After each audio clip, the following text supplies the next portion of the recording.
नमस्कार. आज आहे 26 जुलै 2025. तर आजपासूनचा परत एक खास करून शेतकऱ्यासाठी अंदाज देणार आहे. तर खास करून काय करू तर आपण सुरुवात उत्तर महाराष्ट्राकडे करू. काय झालं, उत्तर महाराष्ट्राकडे काही भागामध्ये पाऊस पडलेला नाही.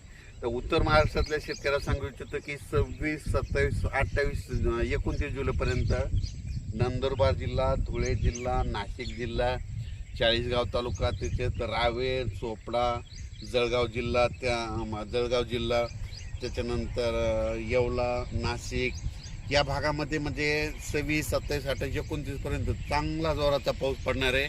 शेतातून पाणी बाहेर निघणार आहे म्हणून हा अंदाज उत्तर महाराष्ट्रातल्या शेतकऱ्यांना लक्षात येतं.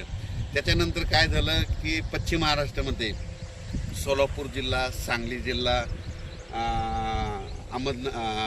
अहिल्यानगरचा काही भाग या भागामध्ये पाऊस पडले नाही. तर आज 26 तारखेला म्हणजे आज अहिल्यानगर भागामध्ये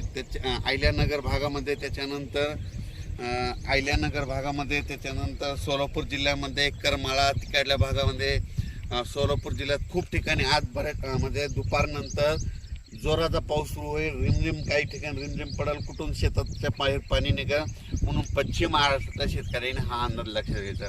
त्याच्यानंतर आपण मराठवाड्याकडे बोलू. मराठवाड्याकडे सांगायचं झालं तर लातूर जिल्हा, धाराशिव जिल्हा, बीड जिल्हा, परभणी जिल्हा, जालना जिल्हा, संभाजीनगर, नांदेड, हिंगोली या जिल्ह्यामध्ये म्हणजे आज 26, 27, 28 पर्यंत चांगला दुपारनंतर जोरानं पाऊस येईल. सरी येत राहतील, जोरानं पाऊस येईल, पुन्हा मग कमी होईल, पुन्हा रिमझिम येईल. पण 28 तारखेपर्यंत मराठवाड्यामध्ये ह्या 5-7 जिल्ह्यामध्ये पाऊस 28 तारखेपर्यंत चालू राहणार आहे आणि 29 नंतर सूर्यदर्शन होणार आहे.